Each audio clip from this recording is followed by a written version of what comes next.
Assalamualaikum warahmatullahi wabarakatuh.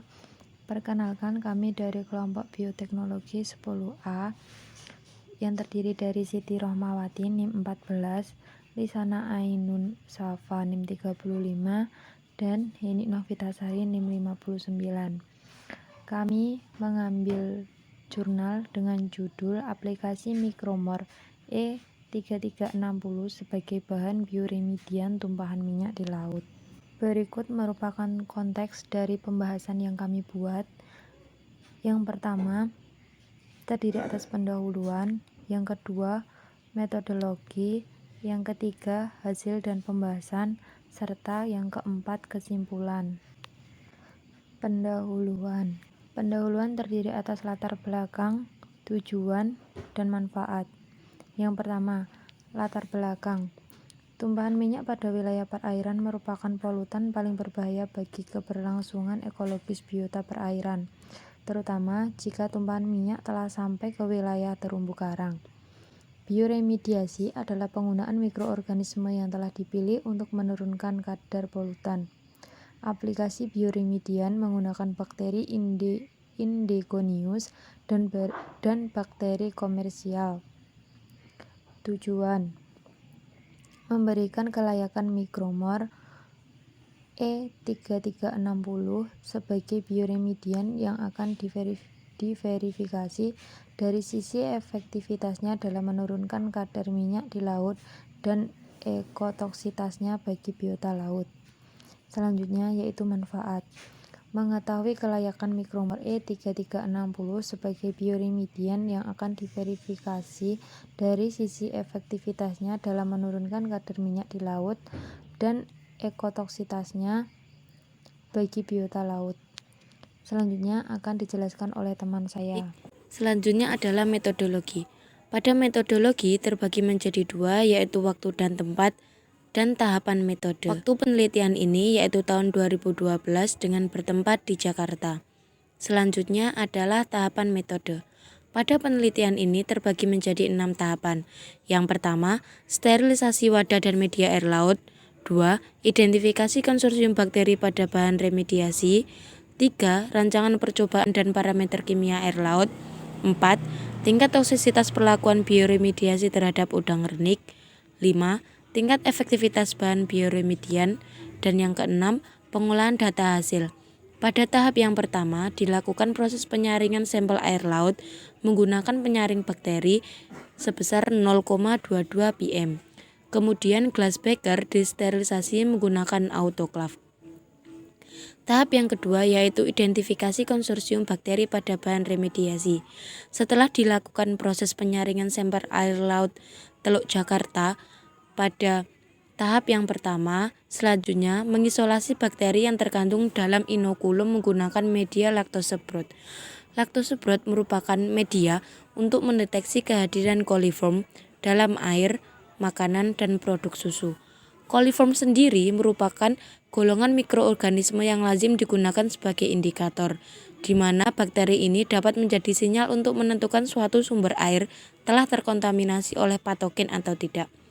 Selanjutnya, dilakukan proses inkubasi pada suhu 55 derajat Celcius selama semalam. Setelah media laktoseprot ditumbuhi bakteri, dilakukan proses pengenceran menggunakan tabung reaksi. Setelah itu, kembali diinkubasi dengan suhu 55 derajat Celcius selama semalam. Setelah diinkubasi selama semalam, dilakukan proses penggoresan menggunakan media cawan Petri sampai mendapat isolat murni. Setelah mendapat isolat murni, kemudian diekstrak DNA-nya untuk identifikasi dengan metode 16SR DNA based analysis menggunakan polymerase chain reaction atau PCR. Metode ini dilakukan untuk mengefisiensi waktu dan penggunaan bahan sehingga proses deteksi dapat dilakukan dengan cepat dan tepat. Tahap 3, rancangan percobaan dan parameter kimia air laut. Perlakuan glass beaker 2 liter yang diaerasi secara terus-menerus selama penelitian berlangsung dengan kode sampel M, P, AL, K, dan B. Kemudian dilakukan pengambilan sampel pada setiap perlakuan setiap 5 hari sekali dengan 3 kali pengambilan, yaitu pada permukaan, tengah, dan dasar gelas beker. Kodenya yaitu MA, MT, MB, PA, PT, PB, AL, K, dan B. Setiap kode dapat dilihat pada slide. Selanjutnya yaitu analisis parameter kualitas air laut yang meliputi kadar karbon terlarut, kadar fosfat, dan nitrogen inorganik.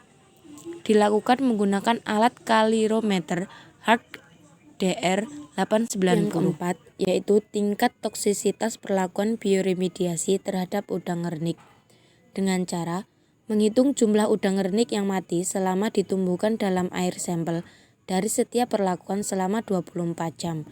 Metode ini dapat dikenal dengan Brine Shrimp Lethality Test atau BST, yaitu suatu metode untuk menguji bahan-bahan yang bersifat toksik dan digunakan sebagai suatu bioassay yang pertama untuk penelitian bahan alam. Tahap yang kelima yaitu tingkat efektivitas bahan bioremedian dengan cara melarutkan minyak mentah 10 ml heksana untuk membuat kurva standar absorbansi sinar visible maksimum terhadap konsentrasi TpH. Deret konsentrasi TpH yang dipilih adalah 3,125 ppm sampai 50 ppm dengan panjang gelombang 340 nm menggunakan alat spektrofotometri. Selanjutnya dilakukan ekstraksi dari tiap sampel yang diambil 5 hari sekali setiap 10 ml sampel cair dan 1 mg padatan dengan dicampurkan 10 ml N-heksana untuk mengetahui penurunan TpH akibat penambahan bioremedian. Pada tahap yang terakhir yaitu ke-6, pengolahan data hasil dengan cara melakukan pengujian secara parametrik menggunakan regresi keseluruhan dan bertingkat. Dalam pengolahan data meliputi korelasi antara variabel dependen kematian bakteri Asalina terhadap variabel independen parameter kimia air laut dalam wadah uji. Konteks keempat yaitu hasil dan pembahasan. Grafik penurunan kandungan TpH pada minyak.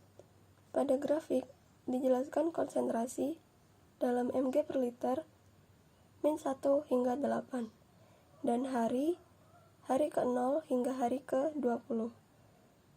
Keterangan grafik yaitu A, B, C, D, E, F, G yang terdapat pada slide.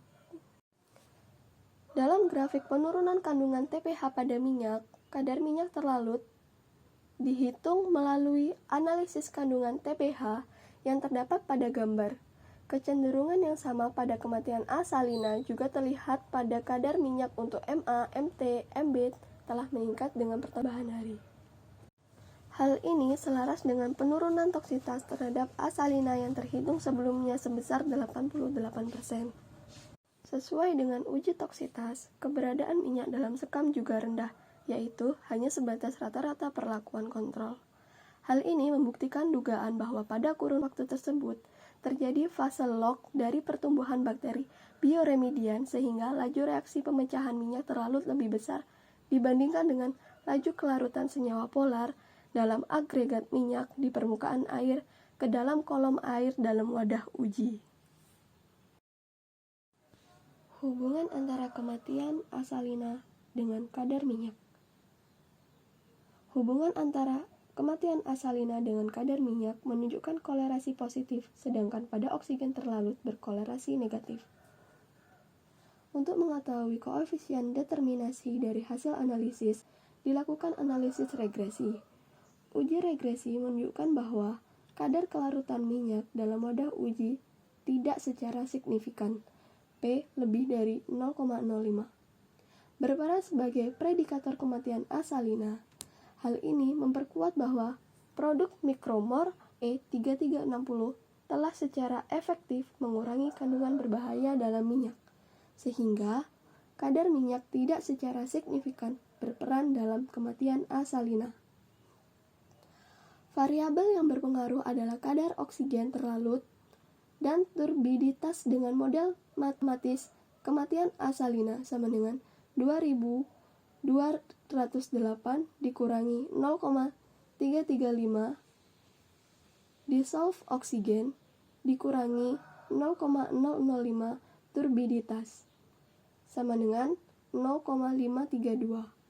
Hasil ini menunjukkan bahwa 53,2% kematian asalina disebabkan oleh perubahan oksigen terlarut dan interaksinya dengan kenaikan turbiditas. Konteks berikutnya yaitu kesimpulan. Dari hasil jurnal dapat disimpulkan bahwa 1. Bahan bioremedian mikromor E360 efektif dalam merombak cemaran minyak menjadi bahan-bahan tidak berbahaya bagi asalina dalam skala laboratorium. 2. Permasalahan yang dapat terjadi dari aplikasi bioremedian ini adalah peningkatan turbiditas dan kadar nutrien yang berlebihan jika sesuai petunjuk penggunaan bioremedian. 3. Mikromor E3360 memiliki aktivitas yang sangat baik. Namun, untuk diaplikasikan saat ini sebagai produk bioremedian, dalam penanganan kasus tumpahan minyak di laut terdapat hal-hal yang harus diteliti lebih lanjut agar tidak menimbulkan permasalahan baru terhadap lingkungan laut. Dan selanjutnya, ucapan terima kasih banyak kepada Bapak Aprisandi yang telah memberikan materi bioteknologi laut kepada kami, sehingga kami mampu untuk melaksanakan tugas review jurnal bioteknologi laut yang telah ditugaskan.